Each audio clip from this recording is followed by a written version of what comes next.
আরে ফের রুমি কয় বাহা বুঝলি না রে, এরা বুঝলি না রে, এরা বুঝলি না। কালকো গোয়াদ মাহমাদিওয়ানায়ে আরে আরে মাহমাদিও কইছত তো ঠিক, আসলে তো হাগল আগুনা। কিসের আগল চিনলি না? কিসের আগল চিনলি না? মাহমাদি ওয়ানায়ে দিনে খোদা, মাহমাদি ওয়ানায়ে দিনে খোদা, মাহমাদি ওয়ানায়ে ওয়াহেদ জুদ। আমার ব্যবসায়ী ভাইয়েরা এবং পর্দার আড়ালের মাতা ভগ্নীগণ,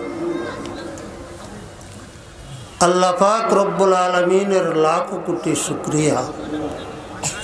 আল্লাহ পাক রব্বুল আলামিন আমাদিগকে ইচ্ছা করলে শ্রীগাল কুকুর বানাতে পারতেন, হিংস্র জানোয়ার বানাতে পারতেন, কীট পতঙ্গ বৃক্ষ তরুলতা গাছপালা বানাইতে পারতেন। কথা ঠিক না? আমাদের দরখাস্ত ব্যতীত, চাওয়া ব্যতীত, কারণ আমাদের অস্তিত্ব ছিল না, দরখাস্ত করব করতে। মেহেরবানি করে আমাদিগকে সৃষ্টি জগতের মধ্যে সর্বোত্তম সৃষ্টি আশরাফুল মখলুকাত ইনসান মানুষ হিসাবে তৈরি করেছেন। আলহামদুলিল্লাহ, আলহামদুলিল্লাহ, আলহামদুলিল্লাহ। আমি মূল আলোচনা শুরু করার পূর্বে স্টেজে আসার পরে আমি একটু ব্যতিক্রম কিছু কাজ করছি। এটার জবাব না দিয়ে গেলে আপনাদের মনের ভিতরে খটকা থাকে যাব। এক নম্বর, আমি সোফা চেয়ারে বসি নাই, তোষক বিছানো ছিল, তোষকের উপরে দামি চাদর বিছানো ছিল, এটাতে আমি বসি। কারণ কি? আজ জরুরত তুবিহুল মাহজুরাত।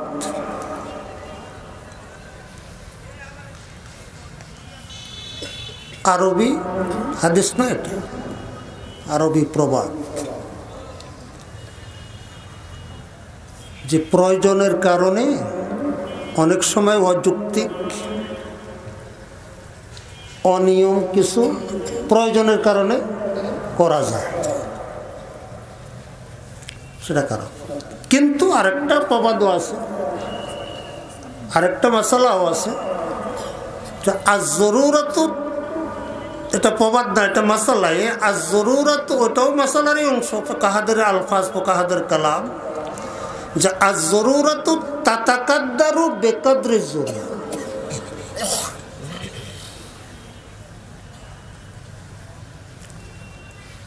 হাতে আপনার জখম, ধুইলে অসুবিধা, শরীয়তের হুকুম, ধোয়া লাগবে না, ব্যান্ডেজের উপরে মশা করলে চলবে। কারণ ব্যান্ডেজ হলে শুধু এখানে, আপনি পুরো হাত মশা করলে হইব না, জরুরত যেখানে এর ভিতরে সীমাবদ্ধ থাকবে হুকুমটা। তো স্টেজে বক্তা একটু উঁচু জায়গায় বসতে হয়, নতুবা শ্রোতাদের দেখতে অসুবিধা। তো শুধু বক্তার লাই উঁচা করে বাড়লে, আর তো মেহমান আছে, ওলামা একরাম আছে, মুরব্বি। তো যাক আলহামদুলিল্লাহ, স্টেজে বেশি উঁচা করা হয়। এক সময় ছিল, আমরা যখন ছোট ছিলাম, নারার খের মাদ্রাসার মাহফিল, অনেক দূর দূর থেকে লোকজন আসতো। মাহফিল শেষে কিছু লোক এই খেরের মধ্যে শুয়ে থাকতো, খের গায়ের উপরে। আমাদের নোয়াখালী কলা কবাই ছিল। কিন্তু এখন সেই দিন আর নাই। গ্রামের কাঁচা রাস্তাগুলো পাকা হয়ে গেছে, সনের কুড়ের ঘরগুলো টিনের আলিশান ঘর হয়ে গেছে। গ্রামের ভিতরে এখন আলিশান বিল্ডিং রাস্তার পাশে পাশে, কথা ঠিক নেই। সাধারণ ঘরে গিয়া দেখবেন শোকেজের মধ্যে প্রয়োজনের বাইরে কত কাপড় চোপড়, কত কিছু সাজানো। সাধারণ মানুষও এখন, সাধারণ ছেলে পেলেরাও ইস্ত্রি করা জামা গায়ে দেয়। সবার পক্ষে কি খেরে বই ওয়াজ শোনা সম্ভব? কি কম? তো ওয়াজ ভাইকে শোনা দরকার না? কি কর? আমার তো মনে হয় এরকম কিছু লোক হয়তো আসছে, দেখি অবস্থাটা কি, আপনাকে খেয়ার বিছে না দিয়ে হয়তো চলে গেছে। হয়তো 20-50টা 100টা চেয়ার যদি প্লাস্টিকের আশেপাশে থাকতো, দেখি বসে শুনি কি করব। ঠিক আছে রে কথাটা? এখন বলে তো হুজুর আপনি চাদর দিয়েন বিছাই দিয়েছেন, পুরা মাহফিলে কি বিছাই দেওয়া সম্ভব না। সেটা নয়। রেলগাড়ি আছে না, first class, second class, third class, কি বেহেশত কয়টা? 8টা, সেখানেও ক্লাস আছে, শ্রেণী আছে। এটার জন্য আমি পরামর্শ দিতেছি কিভাবে এটা ইন্তজাম করা। একটা মাদ্রাসার পক্ষে মাইকের ভাড়া, পোস্টারিং, বিজ্ঞাপন, মেহমানদের খাওয়া দাওয়ার ইন্তজাম, হ্যাঁ অনেক টাকা পয়সা বলে, আবার পুরাটা চাদর বিছাইয়ে দিব, কে?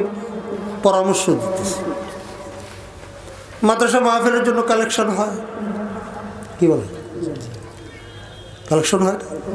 অন্যান্য কালেকশন যেমন হয়, আমি পরামর্শ দেব কিছু চাদর কালেকশন করবে।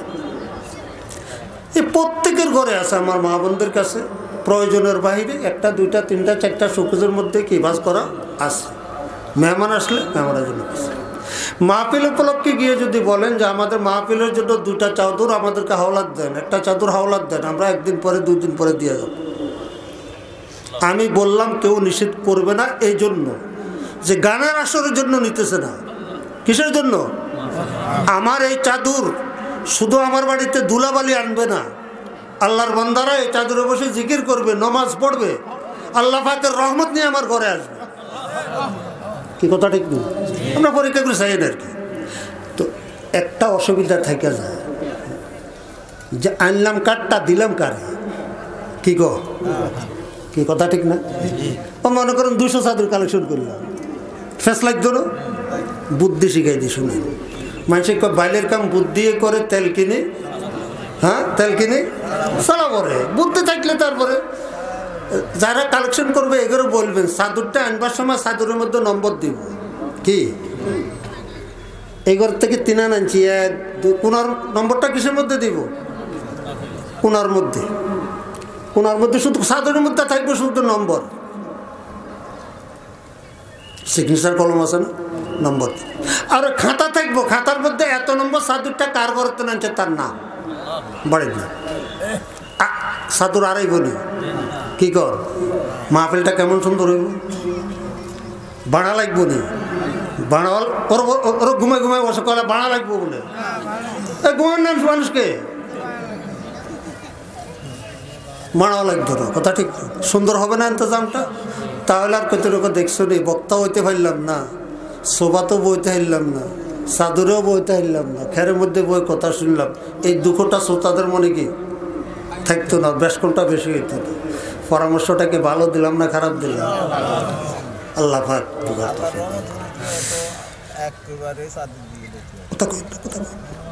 শোনেন শোনেন। হ্যাঁ, এই স্টেজে একটু গরম পানি অথবা একটু রং চার ব্যবস্থা করবেন। আমি মাহফিলে যাই, আমার মনে চায় যারা দাওয়াত দেয় তা করে ওয়াজ শুনাইতাম, কিন্তু কষ্ট লাগে যারা দাওয়াত দেয় ওনা করে পাই না। ফামু কেমনে? মেহমান আরও আছে তো, ওনাদের মেহমানদারি করবো না, আমার ওয়াজ শুনবো, কথা বলছি। হ্যাঁ, তো যাক, যে যেখানে আসে বসে কথাগুলো শুনি। কারণ আমি নিয়মিত বক্তা নই, মাদ্রাসার শিক্ষক ছিলাম, আর এখনও তো আরেক লাইনে একটা ইউনিয়নের চেয়ারম্যান। বিশ্বাস হয়নি আমরা? কয় কি বাংলাদেশে বলছে হুজুর আবার চেয়ারম্যান? গুড়ি খান না, গুড়ি খাইতে রাজি ন, ব্যাগ ডরে হলা আর কল হয়ে গেছে তো নিতরে গিরব কি? হ্যাঁ, কি নিতরে গিরব? গুড়ি খাইতে রাজি ন, কল হয়ে গেছে। ইয়ানে থুক্কু দিলাম, এই লাইনে কথা আর কইতাম না। একটা শক্ত ওই বইক হিয়ার হরে কমু, যা কয়েন না হিয়ার পরে কমু, বিরুদ্ধে কইতাম না, পরামর্শ দেবো। সরকারের বিরুদ্ধে কেমনে কয়? আমি সরকার ন কি, চেয়ারম্যান স্থানীয় সরকারের অংশ ন, পরামর্শ দেবো, ভুল ধরাই দেবো। কি দেশে যে লুটপাট চলতেছে, বরাদ্দ কত, কাজে লাগে কত, বাকিগুলো যায় কোথায়? ও এটা শুরু হয়েছে কবে থেকে জানেননি? ওই ব্রিটিশ শিখাইয়া গেছে ওই চুরি কি যে লাগবে 1 কোটি, বরাদ্দ দিবি 10 কোটি, 9 কোটি লুট করে খাইব, পাবলিক বেড়া ছাগল কিছু কত রুজুত করে থাকবো, দেখবো উন্নয়নের জোয়া। বুঝেন নেই? শ্রদ্ধা না বুঝেন, বুঝলে বুঝে দেশের অবস্থা হইত বেজার হইল। আল্লাহ আল্লাহুম্মা সাল্লি আলা সাইয়্যিদিনা মুহাম্মাদ।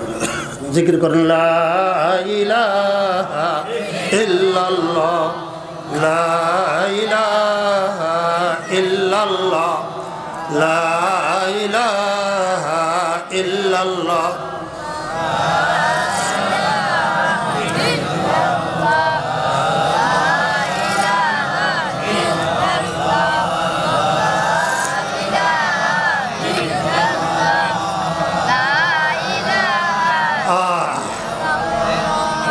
লা ইলাহা ইল্লাল্লাহু মুহাম্মাদুর রাসূলুল্লাহ। ওই পাগল গো কথা কি কর, পাগল কি পাগল কি, যত টাইওয়ালা দেখেন কথা বুঝছেন, যত বড় ডিগ্রিওয়ালা সব পাগল, সব পাগল। বেজার ওই আমরাও পাগল কি, আমরাও কি, কে কিসের পাগল বুঝিল, কে কিসের পাগল বুঝিলেন, বুঝিলেন?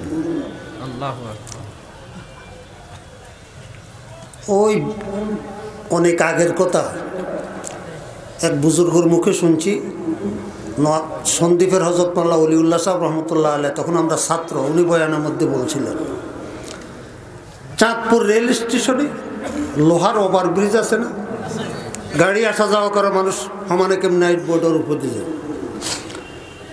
তো ওই ওভারব্রিজে একটা পাগল থাকতো। পাগল যে মুর্শিদ পাগল, আজান দিলে হাতে মসজিদে, আজান দিলে বাকি টাইম হাতে ব্রিজের উপর। তো সে বলে সবাই আমায় পাগল বলে, সবাই আমায় পাগল বলে, আমিও সবাই পাগল বলি। ব্যাকে আরে হাগল কয়, আমিও ব্যাকেরে হাগল কই, দেশি ভাষায় কইলে আমার যে সকলে আমাকে পাগল বলে, আমিও সকলকে কি বলি, পাগল বলি। তখন চট্টগ্রামের রেল গিয়ে চাঁদপুর বিশছে, এরা যাইব বরিশাল, ওদিকে রকেট স্টিমার ফোঁত করে ডাক দিছে, আসতে গেলে হাইবনি। তো সুটকিস লই, খেতা লই, বালিশ লই, গাড়ি লই দৌড়ে, ও তো ওভার ব্রিজের উপর থেকে দৌড়ে দৌড়ে পাগল, দৌড়ে দৌড়ে পাগল, দৌড়ে দৌড়ে দৌড়ে দৌড়ে। তো আবার স্টিমার থেকে যখন নামছে কি ট্রেন আসতে আসলে পাইব, এগুলো গাড়ি করতে হলে দৌড়ে দৌড়ে দৌড়ে পাগল দৌড়ে। সবাই আমায় পাগল বলে, আমিও সবাই পাগল বলি, সবাই আমায় পাগল বলে, আমিও সবাই পাগল বলি। ওই কোটিপতি, হাজার হাজার কোটি টাকার মালিক যারা, ডিগ্রির অধিকারী যারা, ক্ষমতার অধিকারী যারা, তোমরা আমাদেরকে পাগল মনে করো, আমরা তোমাদেরকে এর চেয়ে বড় ডবল পাগল মনে করো। কি মনে করছো, কি মনে করছো? বাসো তাকায় তবলকে আমদ জেনাদ, বাসো তাকায় তবলকে আমদ জেনাদ, ইনে তু আয়াদ বদাস্তিয়া ইনে। একটু অপেক্ষা করো, কিয়ামতের ঘন্টাটা বাজিলুক। আমরা যে পাগল কইছি এটা ঠিক না তোমরা আমাদেরকে পাগল মনে করছো, কোনটা ঠিক? হুজুর কিয়ামতের ঘন্টি বাজতে তো অনেক দেরি না। পেয়ারা রসুল বলে মান মাতা ফাকাত কামাত কিয়ামত, যে মরি গেছে কিয়ামত হয়ে গেছে। নিঃশ্বাসটা বাইরে হলে বুঝবা, নিঃশ্বাসটা বাইরে হলে বুঝবা। হাজার কোটি টাকার মালিক, দেশের বাইরে গেছে কত টাকার মালিক? তোমার এক ইশারায় গোটা দেশ চলে, দেশের বাইরে গেছে কি একটা মাসিও লড়তো না। কি লইয়া বাহাদুরি, কি লইয়া বাহাদুরি, কি লইয়া বাহাদুরি। আহা আহা, কিরে বাবা, এমন তো ছিল না, দেশের অবস্থা এমন তো ছিল না, এমন তো ছিল। একটা ইউনিয়ন পরিষদের নমিনেশন যদি 1,20,00,000 টাকা বিক্রি হয়, আমার ইউনিয়নের কথা বলতেছি আমি, দেশ কোথায়? দেশ কোথায়? দেশ কোথায়? নিয়ন্ত্রণের বাইরে, সরকারের নিয়ন্ত্রণের বাইরে। এমন আইল্যান্ড আইলেছে সরকার নিয়ন্ত্রণ করতে পারবে না। প্রত্যেক এলাকায় নিজেই ক্ষমতাবান, নিজেই রাজা।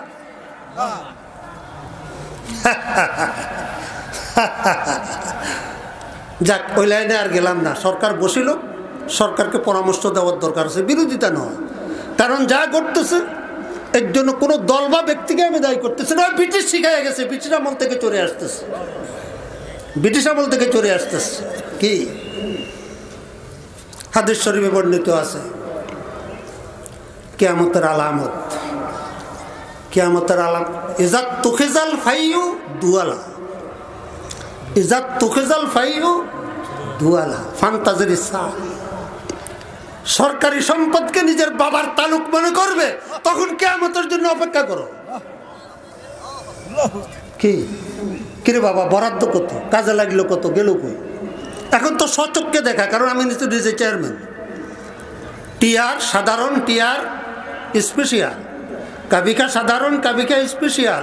ও যুবক, তুমি যেই দল করো আমার কোনো আপত্তি নাই, যদি জাতির জন্য করো, আখিরাতের জন্য করো, নিজের ভবিষ্যতের জন্য খবর করো, খবর নাও, বরাদ্দ কত, কাজে কত লাগলো, বাকি গেল কই? বাকি কোন গেল কই? বলে হুজুর দাওয়াত দিছে, ওয়াজ ওয়াজ করে বললাম আমাদের এটা রাজনীতি নয়, এটা তোমাকে জাহান্নাম থেকে বাঁচানোর জন্য বলতেছে। খোদার কসম, তুমি সরকারি দল করো, বিরোধী দল করো, যে কোনো দল করো, সকলকে নিয়ে জান্নাতে যাওয়ার জন্য এই কথাগুলো বলা দরকার। বাহারে তাআত লোকমায়ে বায়াদ হালাল, বাহারে তাআত লোকমায়ে বায়াদ হালাল, তানা আফজায়াত তোরারঞ্জো মেলাল। তুমি নামাজও পড়ো, দুর্নীতিও করো, নামাজও পড়ো, সুদও খাও, নামাজও পড়ো, ঘুষও খাও। হ্যাঁ কিরে বাবা, এটা কি? এক লোকমা হারাম ভিতরে ঢুকলে 40 দিন পর্যন্ত কোনো ইবাদত কবুল হবে না। চাকরিটা লইছো কত টাকা ঘুষ দিয়া? মোল্লারা কিছু বুঝে না, সব তুমি বুঝো। মৌলবীরা হুঁশিয়ার, সার্টিফিকেট তো পাইছো। এই ফটো উঠাইও না, বয়ান রেকর্ড করতে পারবো, ফটো উঠাইতে পারবো না। মৌলবীরা হুঁশিয়ার, সার্টিফিকেট তো পাইছো। হ্যাঁ, তোমরাও চাকরি করবা। 1 টাকা ঘুষ দিয়া যদি চাকরি করো, গোটা জীবনের সমস্ত কামাই হারাম। সাবধান মৌলবীরা, সাবধান।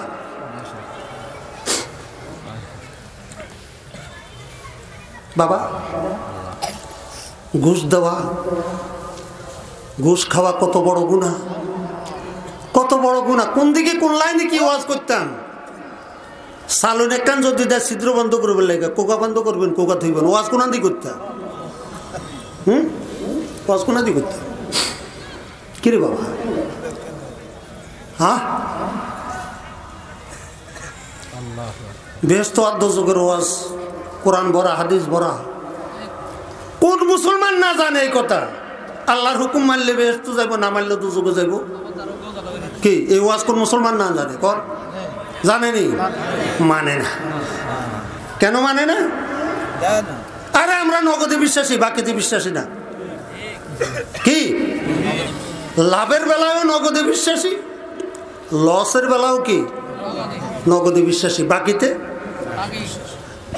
উদাহরণ দিলে বুঝবেন। সিগারেট খায় না, ও সাইনবোর্ডে কি লেখা? ধূমপান বিষ পান, ধূমপান মৃত্যুর কারণ, ধূমপানে ফুসফুসে ক্যান্সার হয়। ওরে ফ্যাকেট জিগা কিনছে, হিজার মধ্যে লেখা, ওরা আসে হাজার সিগারেট জিগাটা হিটের মধ্যেও লেখা, যত লেখা লেখো আমি খামু, এতদিন খাই আছি কি হয়েছে, হাতে নগদে বিশ্বাসী। কি যদি শুনে, আরে শুনছো কি হয়েছে, মাগরিবের নামাজের পরে পটাপট একটা একটা করে 10-12টা মানুষ মরে গেছে কানকেরাট রাস্তার উপরে, সিগারেট টান ডানের লগে হই ঘুরি মরে, টান ডানের লগে ঘুরি পড়ে। সিগারেট কিনতে ফাটাইব না কোনো করে না, যাবে যেগুলো আছে এগুলো ছুরি ফিরে হালাই দিব। কি নগদে, আমরা কি নগদে বিশ্বাসী। ও দোজক বলে আছে, আচ্ছা থাকলে দেয়া যাবে ঘরে, কই বললো পাগলের কারখানা। খালক গোয়াদ মাহমাদিওয়ানায়, খালক গোয়াদ মাহমাদিওয়ানায়, আরে আরে মাহমাদিওয়ানায়। সবাই সব হেতারা তো আঙ্গরে হাগল কয়, হেতারা আঙ্গরে কি কয়, অন আমার কত দেখো পাগলে চিল্লাই কইব, কন্যা আসেনি। আরে ফের রুমি কয় বাহা বুঝলি না রে, এরা বুঝলি না রে, এরা বুঝলি না। কালক গোয়াদ মাহমাদিওয়ানায়, আরে আরে মাহমাদিও কইস তো ঠিক, আসলে তো হাগল আঙুরা। কিসের আগল চিনলি না, কিসের আগল চিনলি না, মাহমাদি ওয়ানায়ে দিনে খোদা, মাহমাদি ওয়ানায়ে দিনে খোদা, মাহমাদি ওয়ানায়ে ওয়াহেদ জুদ। আঙ্গ ভাগলামের লগে তঙ্গ ভাগলামি মিশলো না। আমরা দ্বীনের পাগল, আমরা কোরআনের পাগল, আমরা মদিনার পাগল, আমরা আল্লাহর পাগল। তোমরা টাকার বস্তার পাগল আর ক্ষমতার পাগল। আল্লাহু আকবার, আল্লাহু আকবার, আল্লাহু আকবার, আল্লাহু আকবার। যে যে অবস্থায় পাগলামি আছে আল্লাহ আরো বাড়াই দাও। কি কর, এই পাগলামির যে কি মজা যদি বুঝদা, এই পাগলামির যে কি মজা তুই বুঝদা। আল্লাহ তো কচু গাছের লগে গলার ধরে দিই মুত্যা, কি মরতে চাইলে মরতে পারবো না। হ্যাঁ কচু গাছের লগে গলার ধরে দিয়ে মরণ যায় না। বুঝে না যে, এটাও বুঝে না, বুঝে না যে। আচ্ছা আচ্ছা কোন যে অফিসারটা ঘুষ খায় হের স্ত্রী জানেনি স্বামী ক নম্বর, ওর কথা কয় না, কারণ বেতন কত, খরচ করে কত, স্ত্রী জানে না। আর আজকাল স্ত্রীরা যে কি কর, হ্যাঁ ঘরের রাজা হেতিনও হেতির কাছে না কই হারেনি, মাসে আয় কত, তো স্ত্রী জানে না স্বামী কত নম্বরের। ওন স্ত্রী ফেড়ে ব্যথা করলে স্বামীরই কইব না আমার কত পানি ফোড়া দিয়ে, কইবে জালিমের পানি ফোড়া নিলে আমি ওখানে মরি যাব। কি কথা ঠিক নেই।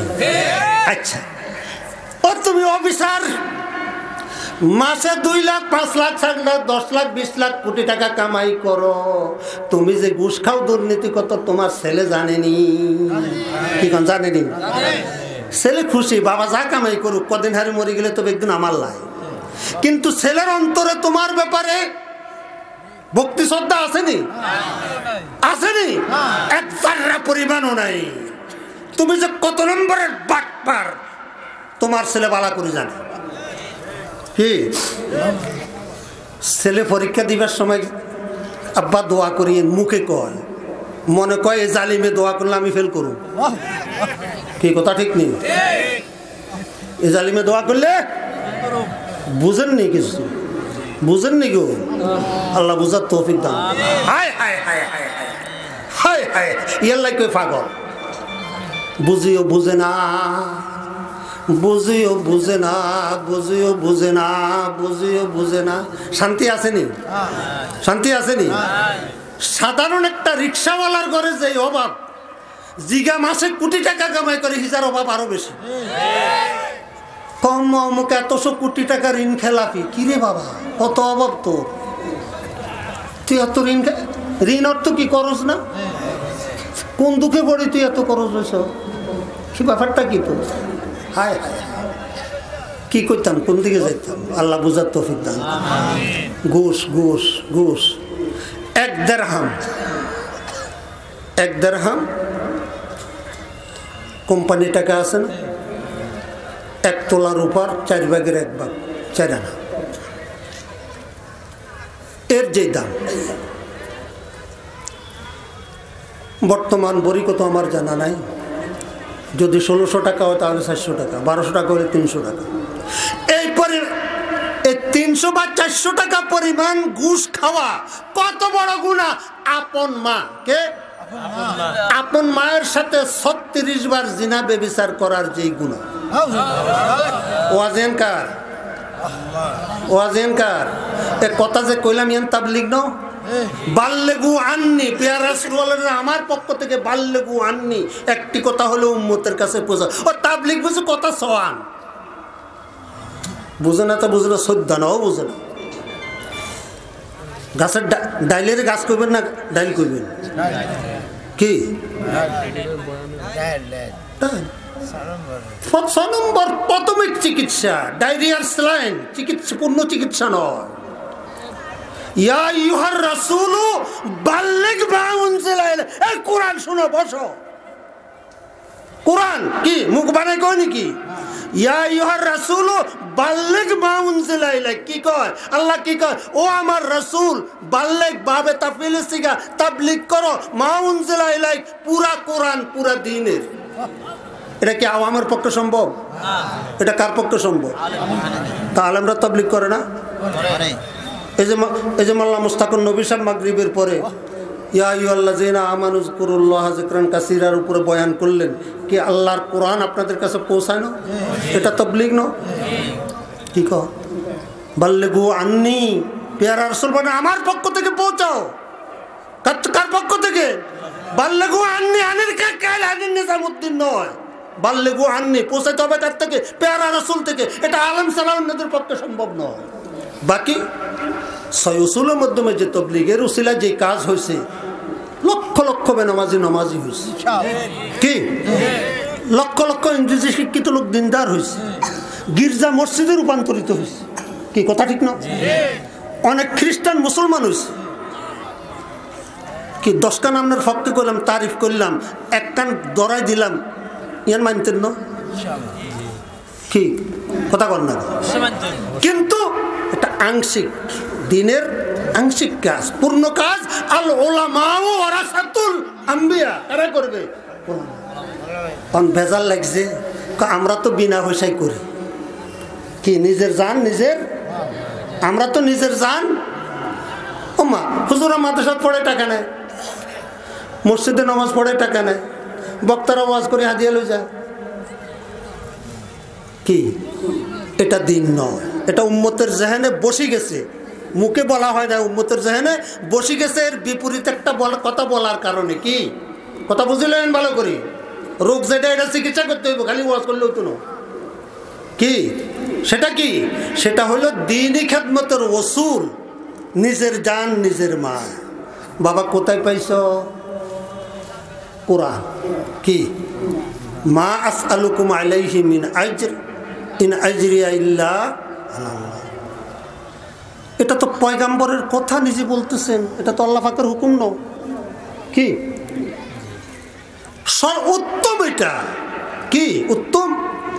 এটা আমরা যে পয়সা নিয়ে ওয়াজ করি, পয়সা ওয়াজ করেন, দাওয়াত দিয়ে ওয়াজ শুনিয়ে 1 পয়সাও দিয়ে না, ইয়ার আর বছরও দাওয়াত দিয়ে না, আইলে ইয়ার ওরে কইয়েন। কি না আইলে ইয়ার ওরে কইয়েন।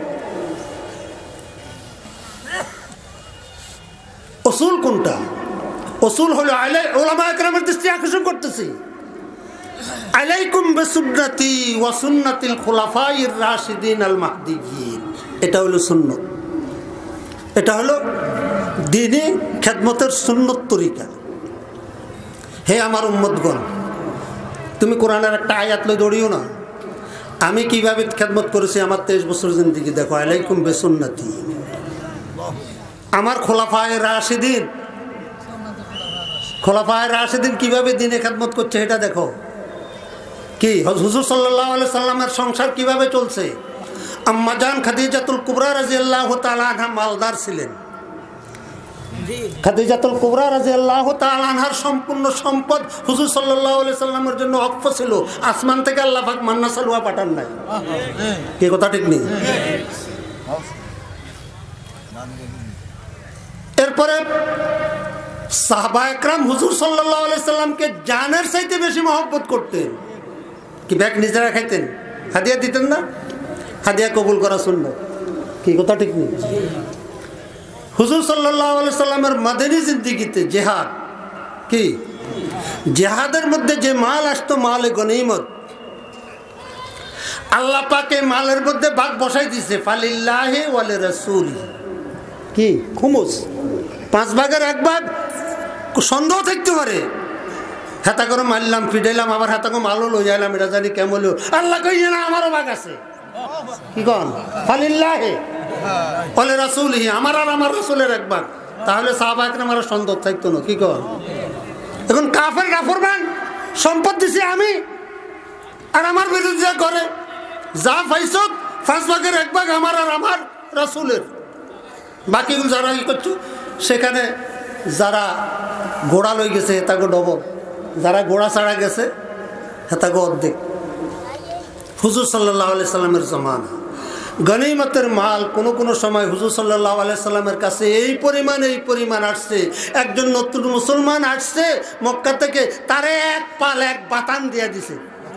কি আসেনি হাদিস শরীফে? আসেনি? আসেনি?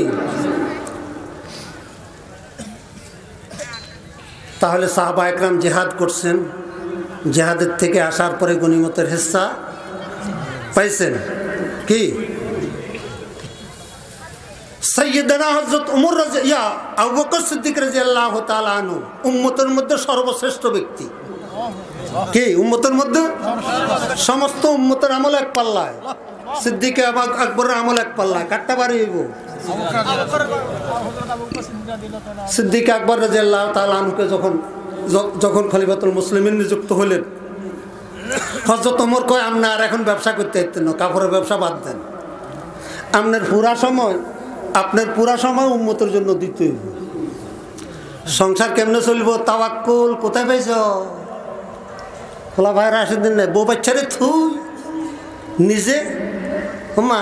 নিজে তাওয়াক্কুল করে যাইতে পারে না, নিজে যাইতে হইব। কি করেন? হাওলাত করিয়োগ খরচ করিয়োগ জমা দিতে হইব। বিবি বাল বাচ্চার লাই তাওয়াক্কুল কোথায় পাইছ? জায়েজ নেই। খোলাফায়ে রাশিদিনের সুন্নত কি? হযরত ওমর রাদিয়াল্লাহু তাআলা আনহু সিদ্দিক আকবর রাদিয়াল্লাহু তাআলা আনহুর ব্যবসা বন্ধ করাইয়া বাইতুল মাল থেকে ভাতা নির্ধারিত করে দিয়েছেন। আপনার পুরা সময় উম্মতের জন্য উম্মতের বাইতুল মাল থেকে আপনার ব্যবস্থা করা হবে। তাহলে যেই আলেম পুরা সময় মাদ্রাসার জন্য দেয়, মাদ্রাসার থেকে তার ওজিফা দিতেছে, এটা না জায়েজ। তুমি দিল্লিতে বসিয়া ফতোয়া দেওয়ার কে? কোন কিতাবের ফতোয়া দিছ? ফতোয়া তো কিতাব তো হাওয়ালা দিতে দিব, অমুক কিতাবের অমুক পৃষ্ঠা। কোন কিতাবের তো দিলা বাদ ফতোয়া? তোমার মুফতি সনদ দিছে কে? কি বাবা, এটা কি? সিদ্দিক আকবর রাদিয়াল্লাহু তাআলা আনহুর জামানা, ঠিক হুজুর সাল্লাল্লাহু আলাইহি সাল্লামের জামানায় যেরকম মুজাহিদিনদের ভিতরে গনিমতের মাল তাকসিম হয়েছে, সময় অল্প। এরপরে উনি ইন্তেকাল করলেন হযরত ওমর ফারুক রাদিয়াল্লাহু তাআলা আনহু। হযরত ওমর রাদিয়াল্লাহু তাআলা আনহুর জামানায় তো শুধু যেদিকে শুনছি আসে মুসলমান, কিল্লা ফাতা, গনিমতের মাল রাখার জায়গা নাই। ওই সময় শুধু মুজাহিদ যারা জিহাদ করে তারা নয়, সকল নাগরিকের ভাতা বাইতুল মাল থেকে। সকল সাহাবা একরাম, সকল নাগরিক, সকলের ভাতা কি? সেখানে ওমর রাদিয়াল্লাহু তাআলা কোন কায়দার ভিত্তিতে ইয়ে করছেন যে বদরি সাহাবা একরাম কারা, এদের লিস্টি করো, এরা ডবল পাইব। কেন? কোরআন আল্লাহুল মুজাহিদ, এগুলো আইন। তুমি কে ফতোয়া দেওয়ার? নবীওয়ালা কাম নিজের খাই করতে হইব। কোন কিতাবেতে নিচে ফতোয়া? এই গলত ওলামা ইকরাম ইসলাম না করার কারণে আজকে ওলামা ইকরামের মাথার উপরে ঝামেলা। 10 বছর থেকে চিল্লাইতেছি, ওলামা ইকরাম শুনে নাই। 10 বছর থেকে বলে আসতেছে। দ্বীনের কথা, শরীয়তের কথা কোরআন থেকে বলতে হবে, হাদিস থেকে বলতে হবে, নিজের মুখে নিজের খেয়াল থেকে আমার কাছে ভালো লাগে এটা দ্বীন নয়, আমার কাছে খারাপ লাগে এটা দ্বীন নয়, কোরআন কি বলে হাদিস কি বলে সেটা দেখতে হবে।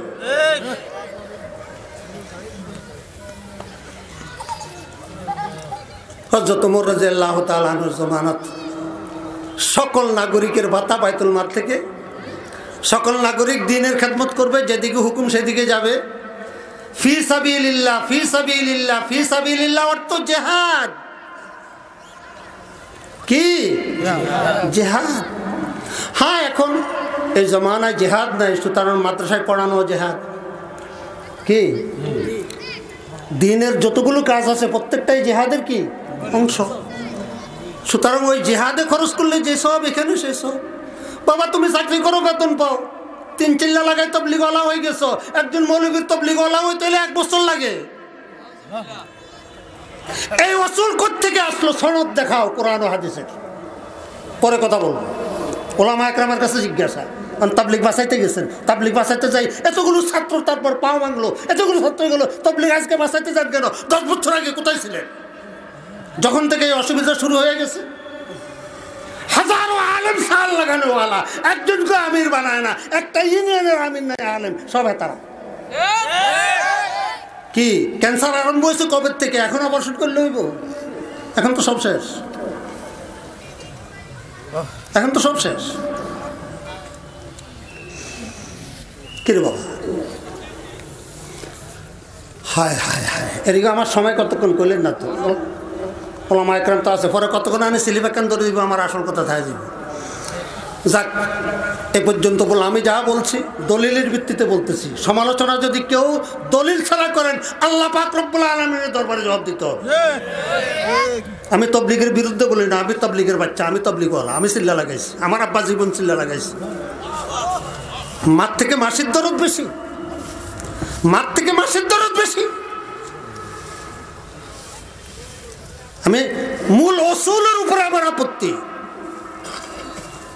একজন আলেমের জন্য 1 সাল ভালো কথা, 10 সাল লাগাইলেও ভালো, যে লাগাইতে পারে। এটা অসুল কেন হলো? কিসের ভিত্তিতে?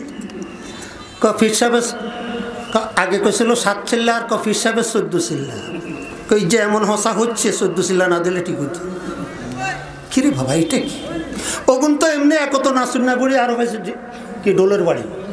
এমনি ব্রিটিশ আমল থেকে জেনারেল শিক্ষিত ভাইদের অন্তরের ভিতরে ওলামাদের একটা বিদ্বেষ আগ থেকে ঢুকানো। ওখানে গিয়ে যান আরো পাইছে, দেখছো মাদ্রাসায় পড়ে এমন ফাঁসা পড়ছে, ওন সাল লাগান ছাড়া ইমান ঠিক হইতো না। দেখছেন না তামসাটা? এগুলি ইসলাহ হওয়া দরকার।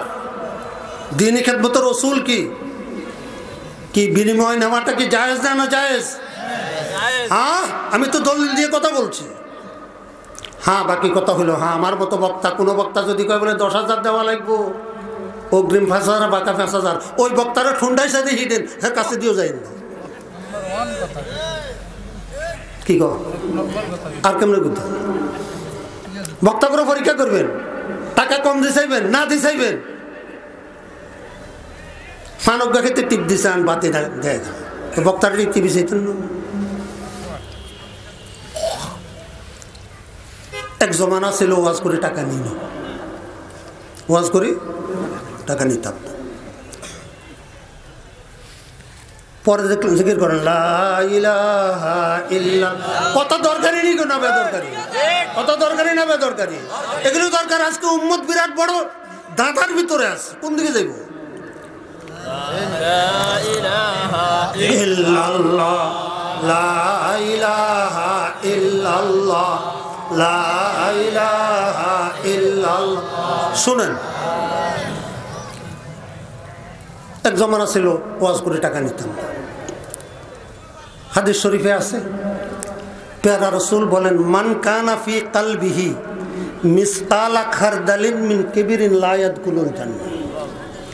যার অন্তরে 1 সরিষা পরিমাণ অহংকার থাকবে, আমি বড়, আমি বালা, কতটুক কথা কয় না, 1 সরিষা পরিমাণ, বেহেশতে যেতে বেহেশতে।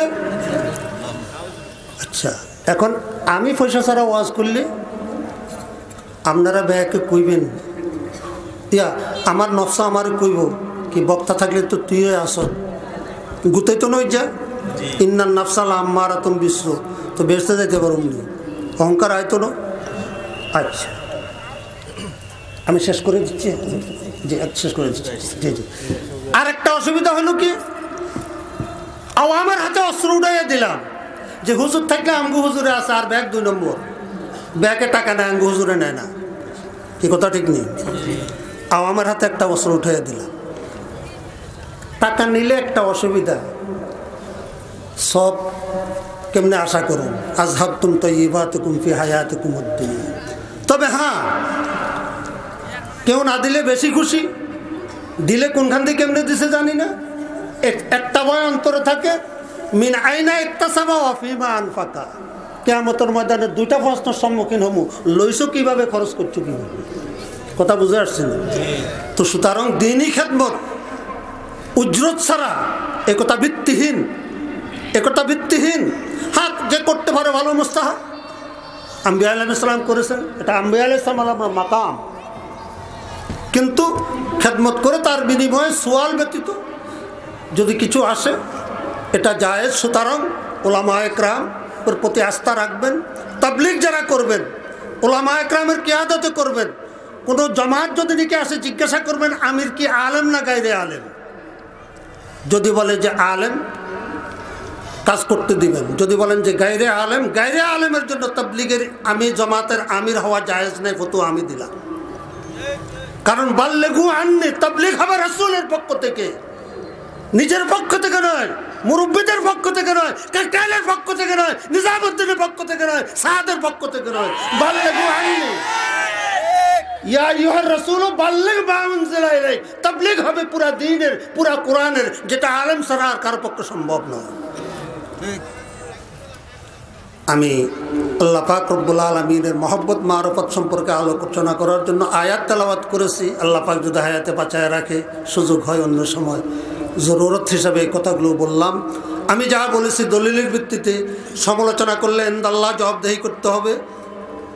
আমি এই জন্য বহস করতে তৈরি আছি যে কোনো একটা কথার উপরে। ওয়া আখিরু দাওয়ানা আলহামদুলিল্লাহ।